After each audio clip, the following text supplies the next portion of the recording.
remember the beer that we made a couple of episodes ago, the Hefeweizen that we made in Brad's kitchen? Well, we've got Scott, who is one of the premier, really, judges of beer in the country, certainly in the Midwest. I think I'm getting close to 110 different competitions I've judged. The brewing criteria, like you learn all that you can learn about beer, and then you decide you want to become a judge. So you get involved in that. How does that work? So, we actually got a bunch of us together, and we kind of had a class on our own and go through, there's a study guide for it, and you go through all the different styles of beer and learn about the making of it and what differentiates a pale ale from an IPA and a Hefeweizen from different ones. And then a whole lot of it is its experience. Now, we've had you on the show before to talk about judging specifically barrel-aged beer, because you have been a judge at the Festival of Barrel-Aged Beers. Yeah. And it strikes me, like, watching you do that, it doesn't look like, I associate drinking craft beer with fun. It doesn't look like a lot of fun. With all due respect, the actual judging part painful. Is the absolute worst part of the weekend. Right. But it's getting to meet the people in between the sessions, getting to talk to other brewers, talking about the stuff you've had. But I mean, it's not painful, but I wouldn't say it's fun. Okay. The overall experience is fun. The actual judging, So the judging is what you have to do because it has to get done in order to have the fun. That makes sense. How did you start out making beer, by the way? I did. It wasn't Mr. Beer, but I used the Brewer's Best kits. Okay. And that's back, they used to have the cans of the liquid malt extract. Right. And you started with those. Right. And most of those are pretty forgiving. If you use decent sanitation products or processes, it's kind of hard to make a really bad beer. Boy, am I glad to hear you say that before we try it, because we were immaculate. Yeah, I mean, and like sanitation is the biggest where most people go wrong. They think, okay, I use my Dawn dish soap and rinse it out. No, that's not. That's not going to cut it. Do not do that. Do not do that. So before we crack open the Whispering Wheat Hefeweizen, what will you be looking for in this beer before you try it? So the Hefeweizen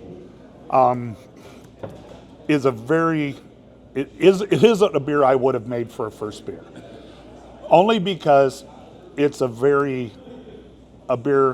it's very yeast forward. Right. So you get a lot of yeast characters, which also means it's very much dictated by your fermentation temperature. Okay. So if you get really warm, you get a whole lot of banana flavor.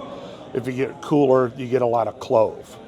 So in an ideal one, you'd get a great balance between both. I see. So if you don't have a controlled fermentation thing, if you're in an air-conditioned, someone's air-conditioned kitchen, you're fine. Okay. If it's in an unair-conditioned place and you're up to 90 degrees in there, your flavors could be all over the place. Can I pour it for you? Absolutely. Okay, here we go. This is, Brad and I made this in Brad's kitchen. It's been carbonated in the bottle. Have you opened one before? Never in my life. I just shield your eyes. In case it gushes? Okay. And you at home, please look away from the TV. I don't want to hurt anybody. All right. Oh, look at that. Here we go. Well, you heard it. You heard the right? So it's carbonated. So it is carbonated. Yeah. Now it's carbonated in the bottle, Yeah. so there's a little bit of dregs here at the bottom. Yeah. So I'm not going to be pouring the whole thing out, but I'm just Now going with a Hefeweizen, you actually could, there's some people that bottle condition Hefeweizens will roll the bottle to roust that up, because a bit of haze and stuff in a Hefeweizen is acceptable. Is somebody writing this down? We need to roll the bottles. Well, you can. You don't necessarily have to, but with that style, you absolutely can. Okay, let's go ahead and give it a pour. And tell me what you're looking for here. So one thing, like sanitation, like temperature control with home brewing, the two hardest things to get right, the hardest parts of home brewing, is one, temperature control for your fermentation, and two, carbonation. Okay. And obviously you did really well on the carbonation. How about that? Because bottle conditioning is fantastic when it's done right, but it's a whole lot of times it's either flat or gushes. Scott, something tells me we should stop the review right now and just It's say just not that even- no. it's wonderfully carbonated and you give us an A+ and we all go home happy. I mean, it's clear. Okay. It's the right color. It's Okay. carbonated. Okay. So if you're judging this for I'm real okay. now. I'm okay. Okay. So far, so I'm good. even going to try it. Okay. Well, here If we it go. looked bad enough, I wasn't even. Oh yeah, it's really good. Good job. Here we go. Cheers. But I mean, I'm getting some banana, a little clove in there. There's nothing scaring me yet. What's there? There's something in the back end though that it's a little weird, right? What is that?